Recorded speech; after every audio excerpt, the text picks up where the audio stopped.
Hello and welcome to Real Hi-Fi Help.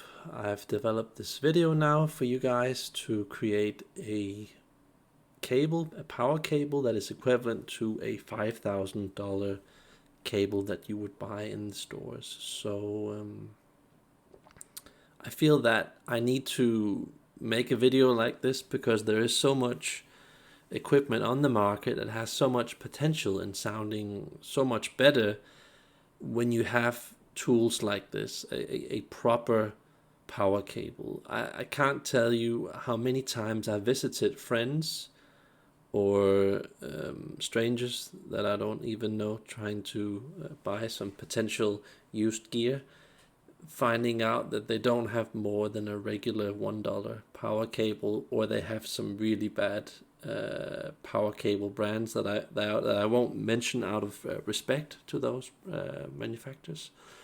But the power cable is the most important cable in your system. So having a good power cable on your amplifier and on your power box are the most important things. Of course, also having a decent power cable on your DAC and CD player also plays a pretty big difference, but not quite as much. And of course, having a good power cable on a good streamer makes a hell of a lot of difference. So also in connection with this, I suggest that anybody having any piece of decent to really good equipment, that you have something called an ISIL 8 mini sub access power box. It's the best power box that I've heard on the market, and it works well with pretty much most cables on the market. It's very compatible, but it also works really well with this cable that I'm about to tell you. So let's get into it. I discovered, after having tried a lot of cables throughout the years, that this cable here, Audio Note ISIS mains cable, is very good for the price, and that you basically need for most tube amplifiers this type of plug, OE8 037.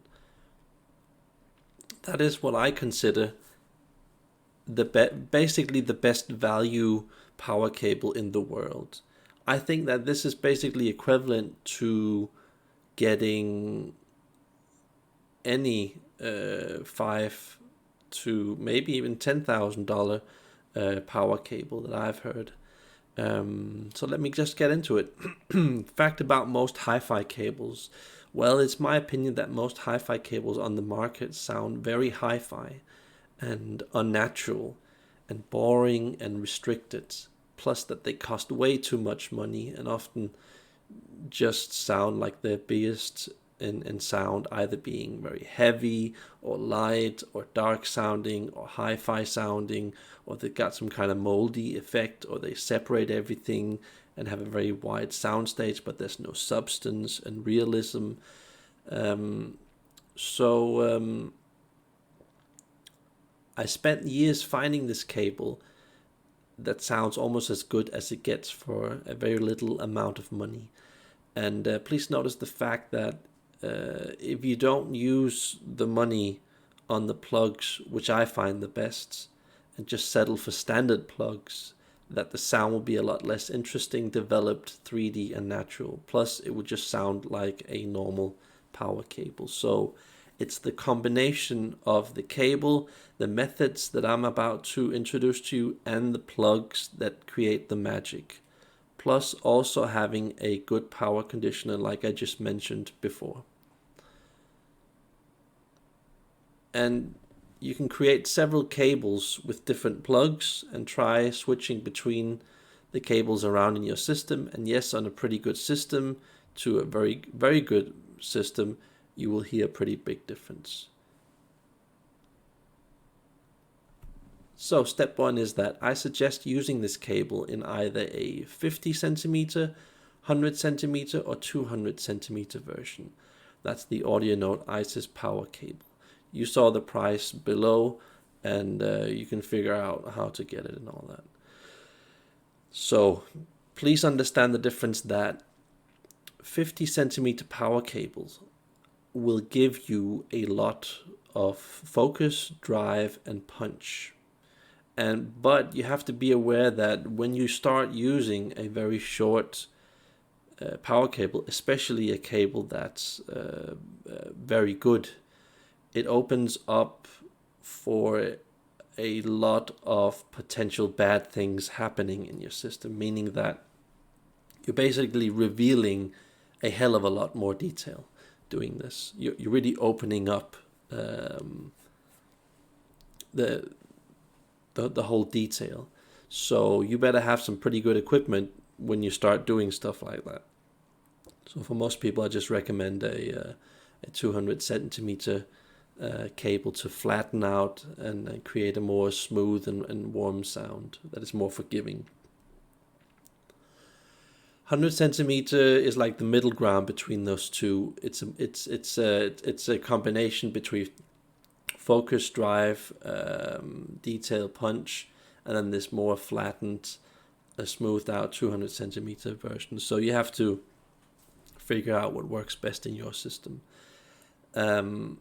Some people actually find that if they have a relatively weak amplifier, that a shorter power cable will give them just a bit more power and control and keep the bass a bit more tight. So yeah, you guys just have to figure out what's best for you. So and also notice this, that usually the beat in the song has a slightly different timing. So people who want to listen to relaxing music that is a bit more smoothed out, they usually go for the 200 centimeter version, where people with, for example, very warm tube sound that isn't quite strong enough to pull on the speaker will probably go for a 50 or 100 centimeter version. So just know that, okay? It's something that you have to experiment with. You can't really know before you dive into it and try, but a very smart thing to do is go for the 2 meter version. You can always cut it in half and make a 1 meter version, and then cut that in half and make it a half centimeter version like I wrote here. So yeah, the plugs that you're going to use are that you're going to need for this cable are the OYED 037 plugs or the Wattgate Silver. There are some bigger models above Wattgate Silver plugs. I usually don't find them to be as good, so I wouldn't go for those. That's just me, what my opinion are. But and OYED 039 are the gold plugs, and then I usually would recommend those for people with transistor equipment, because transistor equipment has the tendency of being a bit gray and lacking personality, and yeah, it's a very good match usually. And if you have a very warm amplifier and you want more detail, more intensity, more punch, I would suggest the cheaper basic OYED 029 plugs. And but if you are a totally different type of person, the opposite of me, and you want you want more separate detail, more black background, more perfectionistic sounding sound effects, and just a more hi-fi prioritized sound that is a more soft and gives a sense of more bandwidth perception, then yeah, then try the Fruitech NCF top plug. I usually don't like the instruments and the lack of naturalness from Fruitech, even though they're very, very impressive from a technical aspect. So yeah, there's something to take into consideration. But if you're starting off with this, I mean, there's no reason to use that much money on plugs like this. So just try and use this plug or this plug or this plug, or maybe even this plugging. So they're all very different in their own ways, and I really find that those plugs are basically the only plugs on the market that I personally would recommend. So yeah, and a very good third step here is, if you want more stability and smooth sound that is less harsh, there are 3 conductors in this cable, okay? It's one for plus, minus, and earth connection. So a smart trick that no one really will tell you in the industry is that if you want more stability, you want more bass, and you want more of a what do you call it? A smooth, uncharging effect of the sound that gives more rock solid sound. Then with a lot better volume control on your amplifier, do this. Do this trick where you take 2 of the 3 conductors and put them on the minus pole, and then the last one you put on the plus pole. Then you just have to find a separate wire that you use that is very small, that can be used on the earth connection. That is a very cool trick, okay? That will instantaneously make the cable 2 times better. But you can decide if you want to do this or not. And I basically do this with all of my cables, the one feeding my Isolate Mini Sub Access power conditioner, my amplifier, my DAC, everything else, also my streamer. It just creates so much more control and power, and there's no drawbacks at all. So just make sure you do it in a safe way. And I've tested several thousands of cables, and this do-it-yourself cable is one of the best ones for the price. And I think that it beats about 99% of all power cables in the world, up to around $10,000. But yes, there are cables that are unique, that you can't beat with relatively standard cables that I'm suggesting. And it does make sense, because those cables do cost a lot more. So just know that when you've got cables like Nordust Odin 2, AudioNote Sogon power cables, and top transparent power cables, I mean, those are the best power cables that I have ever heard in the world, and they are just way above the standard. So just know that you're not going to get a cable like that. Those are very much better. But I'm going to show you here an extra tweak for the nerds. This is something that I do that maybe not everybody in the world wants to do, but it's just to show you guys that this trick exists. If you still, from the same cable here, want a more free and natural sound that you really can't buy in the stores, so this thing is what you do on your own risk. You have to consult a professional if you really want to go through with this. But what I did was I just removed the outer gray jacket, so and the plastic. So what happens is that and then I did this, that I separated the conductors from each other. So what basically happens is that when you do that, you don't put pressure on the outer side of the cables. You let the cable breathe, and physically they're not crammed into each other, giving a slightly different sound. So it sounds weird that you would do such a thing, because most manufacturers actually recommend the opposite, that you shield the cables and then you put all these kinds of things on them. And yes, I have to say to their defense that when you shield cables, I'm talking specifically about power cables, when you shield cables, you do promote the isolation of detail. Yes, that's cool. You do promote the coolness of the sound. You do promote that the sound becomes more firm, more controlled, more powerful. But you also have to realize the fact that there are some small drawbacks by doing this.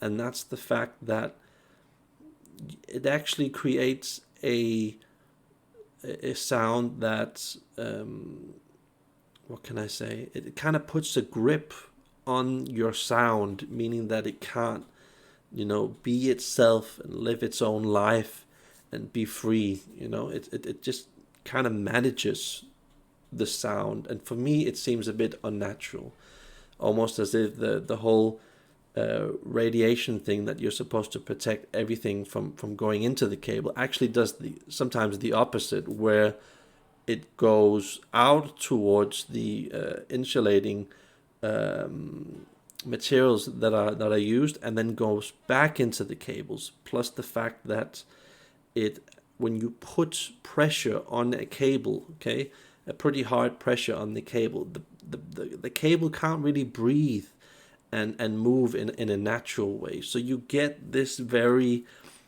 it's just a very managed and handcuffed sound effect. And having listened to a lot of power cables, that is the big problem that I have with most power cables, is that they just sound too managed, too handcuffed. It's nice having all of these benefits in the sound, getting individual effects in a more precise, focused, controlled way, but I generally think that it just gets too controlled. But I mean, you can decide for yourself if you want to do this. This is what I did on my system, and I especially found out that doing this on the smaller cables, the 50 centimeter and the 100 centimeter cables, which generally have a tendency of being slightly out of control and too much, it actually made them a bit more natural and free. But I mean, you guys have to see what it is that you guys want to do. But in connection with this, I also did this, that I had the double pull on the minus pole, which promotes more calmness, more bass, and that's one of the most magical things that can happen in your sound when you do this that I tell you to do, where you kind of break the whole system and don't follow the usual way of doing stuff, but you do it on a high level. Okay, so when you do it on a high level and you have a high performing system, you get a lot more benefits. I mean, when you also combine the isolate mini sub-axis power conditioner that I'm talking about and all the other stuff that I'm doing on my channel, suddenly you're just going completely away from the standard, hi-fi blingity bling type of sound to something that just sounds like real music that really has your personal style attached to it. So it's what I do. You don't necessarily have to do it, but it's just to tell you that that trick exists, and you guys can do that if you want to. So, and basically the whole signature from the cable is that compared to the standard, it's very natural, free, neutral, and instant, with actually a lot of swing in it. So it still has some natural warmth to it that is relatively developed, and it will actually manage to pass as a regular $5,000 or maybe even $10,000 power cable. But you just have to know the fact that there are some really good power cables in the let's just say $10,000 to $50,000 range, that usually are a lot more natural, smooth, realistic sounding, and hugely detailed. You will especially notice what separates a bad power cable from a really good one is the ability for it to render instruments. A lot of power cables, they just do this, that they take a sound and they present it as a sound effect, and they isolate the sound, and they take the violin over to the right and then the drum over to the left, and then you got the blackness between the instruments and all that. I mean, that's good, and the more that you pay for a cable, usually the better this gets, the more realistic it gets, the more complex it gets. But you reach a point where it just becomes about the sounds, about the hi-fi experience. And my personal experience is that when you deal with stuff that starts becoming, a Nordist, Odin, what was it I mentioned here? Nordist, Odin, 2 audio note, Sogon, and transparent. You start getting a sense of deep inner naturalness that you don't get with cheaper cables. And sadly, this cable that I'm